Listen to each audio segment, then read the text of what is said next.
ఓం శాంతి 30/4/1982 అవ్యక్త బాప్దాద యొక్క మధుర మహావాక్యాలు. విస్తారమును బిందువులో ఇముడ్చండి. అందరినీ ఈ దేహము మరియు ప్రపంచము నుండి దూరంగా తీసుకుని వెళ్లేందుకు బాప్దాద ఈ సాకారి దేహము మరియు ప్రపంచంలోకి వస్తారు. దూరదేశ నివాసి తండ్రి అందరినీ దూరదేశ నివాసులుగా చేసేందుకు వస్తారు. దూరదేశంలో ఈ దేహము పనికిరాదు. పావనాత్మ తన దేశంలోకి బాబాతో పాటుగా వెళ్తుంది. మరి వెళ్లేందుకు తయారయ్యారా, లేక ఇప్పటి వరకు సర్దుకోవటంలోనే ఉండిపోయారా? ఒక స్థానం నుండి మరొక స్థానానికి వెళ్తున్నప్పుడు విస్తారాన్ని సర్దుకొని పరివర్తన చేస్తారు. మరి దూరదేశం లేక మీ స్వీట్ హోమ్కు వెళ్లేందుకు ఏ ఏర్పాట్లు చేసుకోవాల్సి ఉంటుంది? విస్తారం అంతటిని బిందువులో ఇమిడ్చాల్సి ఉంటుంది. నింపుకునే శక్తి, సర్దుకునే శక్తిని అంతగా ధారణ చేశారా? ఇప్పుడు క్షణంలో నాతో రండి అని సమయం అనుసారంగా బాప్దాదా నుండి డైరెక్షన్ లభించినట్లయితే క్షణంలో విస్తారాన్ని ఇమిడ్చివేయగలరా? శరీర ప్రవృత్తి, లౌకిక ప్రవృత్తి, సేవా ప్రవృత్తి, మీలో ఉండిపోయిన బలహీన సంకల్పాల మరియు సంస్కారాల ప్రవృత్తి, అన్ని రకాల ప్రవృత్తుల నుండి అతీతులుగా మరియు బాబాతోటి వెళ్ళే ప్రియమైన వారిగా అవ్వగలరా? లేక ఏదైనా ప్రవృత్తి తన వైపుకు ఆకర్షితం చేస్తుందా? అన్ని వైపుల నుండి అన్ని ప్రవృత్తుల తీరాలను వదిలేశారా?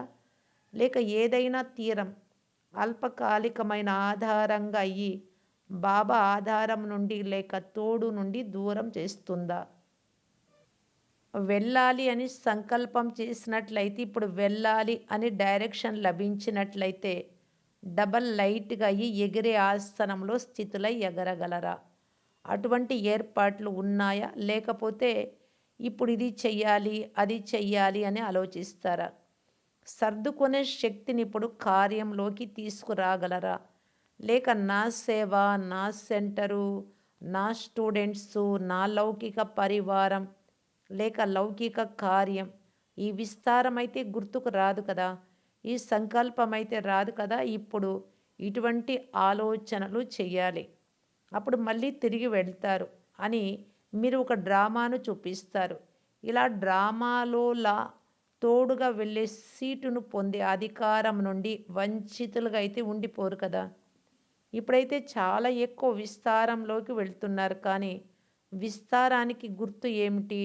వృక్షం కూడా ఎప్పుడైతే అతి విస్తారమైపోతుందో విస్తారం తర్వాత బీజంలో ఇమిడిపోతుంది.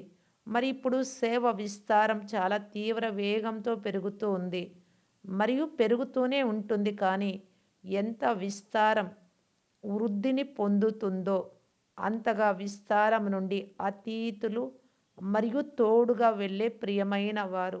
ఈ విషయంను మర్చిపోవద్దు. ఏ తీరంలోనూ ఆకర్షణ అనే త్రాడు ఉండిపోకూడదు. హద్దుకు చెందిన త్రాళ్ళన్నీ వదిలిపోయి ఉండాలి. అనగా అన్నింటి నుండి వీడ్కోలు తీసుకొని ఉండాలి. ఈ రోజుల్లో మృత్యు ఏర్పాట్లు ముందు నుండే చేసుకుంటున్నారు కదా. మరి సెలవు తీసుకున్నారు కదా. అలా అన్ని ప్రవృత్తుల బంధనాల నుండి ముందు నుండి వీడ్కోలు తీసుకోండి. సమాప్తి సమారోహమును చేసుకోండి. ఎగిరే కళ యొక్క విమాన ఆసనం సదా సిద్ధంగా ఉండాలి. ఈ రోజుల్లోని ప్రపంచంలో కూడా యుద్ధం ప్రారంభమైనప్పుడు అక్కడి రాజు కానీ లేక ప్రెసిడెంట్ కానీ దేశం నుండి బయటపడేందుకు వారి కొరకు ముందు నుండే సాధనాలు తయారుగా ఉంటాయి. ఆ సమయంలో ఈ ఏర్పాట్లు చేయండి అని ఆర్డర్ ఇచ్చేందుకు కూడా మార్జిన్ ఉండదు. యుద్ధ సూచన రావడం మరియు పరిగెత్తడం, ఇలా చేసినట్లయితే ఏమవుతుంది? ప్రెసిడెంటు లేక రాజుకు బదులుగా జైలు పక్షిగా అయిపోతారు. ఈ రోజుల్లోని నిమిత్తంగా అయిన అల్పకాలిక అధికారి ఆత్మలు కూడా ముందు నుండే తమ ఏర్పాట్లను చేసుకుంటారు. మరి మీరెవరు? ఈ సంగమయుగ హీరో పాత్రధారులు అనగా విశేషాత్మలు. మరి మీకు అందరికీ కూడా ముందు నుండే ఏర్పాట్లు ఉండాలా, లేక ఆ సమయంలో చేస్తారా? మార్జిన్ కూడా క్షణంలోనే లభించేది ఉంది. మరేం చేస్తారు? ఆలోచించడానికి కూడా మార్జిన్ ఉండదు. చెయ్యాలా వద్దా? ఇది చెయ్యాలా? అది చెయ్యాలా?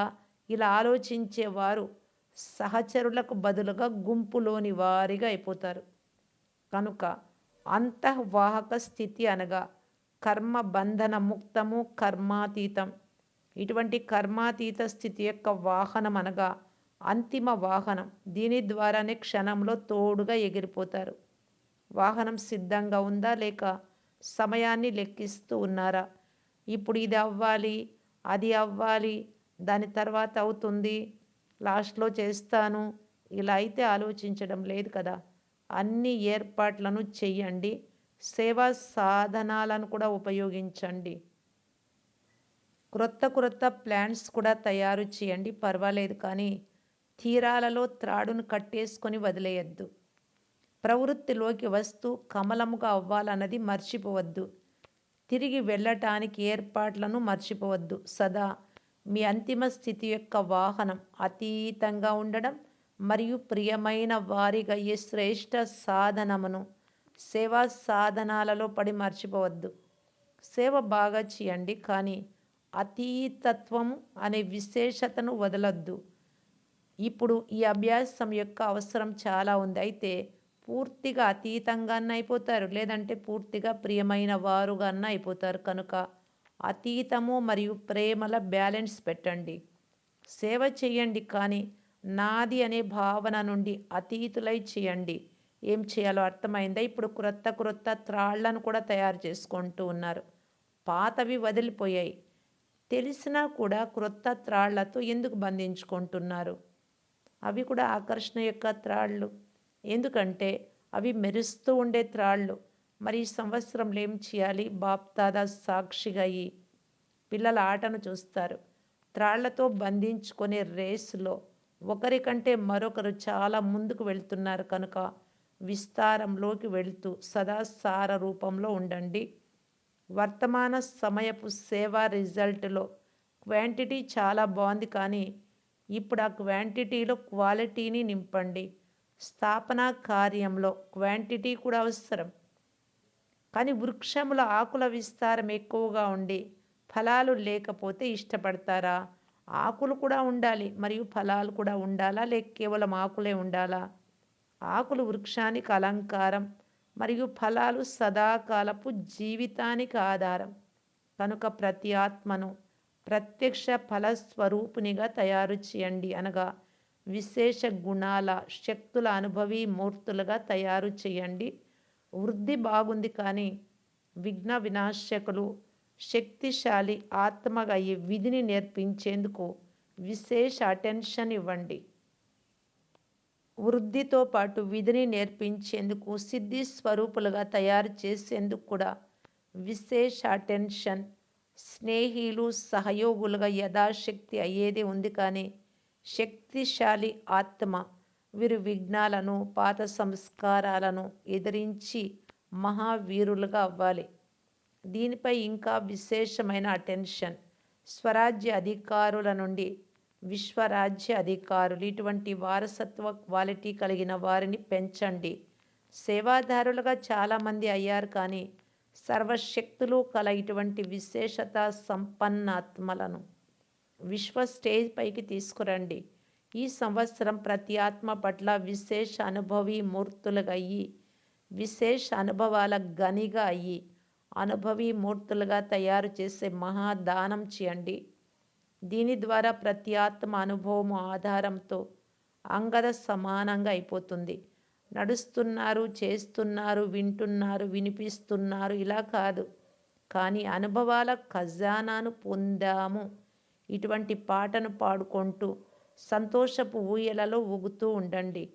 ఈ సంవత్సరం సేవ ఉత్సవాలతో పాటు ఎగిరే కళ యొక్క ఉత్సాహం పెరుగుతూ ఉండాలి. కనుక సేవ ఉత్సవంతో పాటుగా ఉత్సాహం అవినాశిగా ఉండాలి. ఇటువంటి ఉత్సవములు కూడా జరుపుకోండి, అర్థమైందా? సదా ఎగిరే కళ యొక్క ఉత్సాహంలో ఉండాలి మరియు సర్వుల ఉత్సాహమును పెంచాలి. ఈ సంవత్సరం ప్రతి ఒక్కరూ భిన్న భిన్న వర్గాలలోని ఆత్మల సేవ చేసి వెరైటీ వర్గాలలోని ప్రతి ఆత్మను బాబాకు చెందిన వారిగా తయారు చేసి వెరైటీ వర్గంతో కూడిన పుష్పగుచ్చాన్ని తయారు చేసి బాబా ముందుకు తీసుకురావాలి. ఈ లక్ష్యమును పెట్టుకోవాలి. కానీ అందరూ ఆత్మిక గులాబీలుగా ఉన్నారు. వృక్షం వెరైటీగా ఉన్న విఐపీలు ఉన్నారు. వేరు వేరు వృత్తులు కలవారు కూడా ఉన్నారు. సాధారణలు కూడా ఉన్నారు. సాధారణంగా ఉండేవారు, పల్లెటూరి వారు కూడా ఉన్నారు. కానీ అందరినీ అనుభవాల గని ద్వారా అనుభవీ మూర్తులుగా తయారు చేసే ప్రాప్తి స్వరూపులుగా తయారు చేసి ఎదురుగా తీసుకురండి. వీరిని ఆత్మిక గులాబీలు అని అంటారు. పుష్పగుచ్చాన్ని తయారు చేయాలి కానీ నాది నేను చేశాను అనే భావనను రానియకండి. నా పుష్పగుచ్ఛము అన్నింటికంటే బాగుంది ఇలా అంటే ఆత్మిక గులాబీగా అవ్వలేరు. మేరా పన్ నాది అనే భావనను తెచ్చినట్లయితే పుష్పగుచ్ఛం వాడినట్లు కనుక తెలుసుకోండి. బాబా పిల్లలు నావారు అన్నదానిని మర్చిపోండి. ఒకవేళ నావారుగా చేసుకున్నట్లయితే ఆత్మలను కూడా అనంతమైన అధికారం నుండి దూరం చేస్తారు.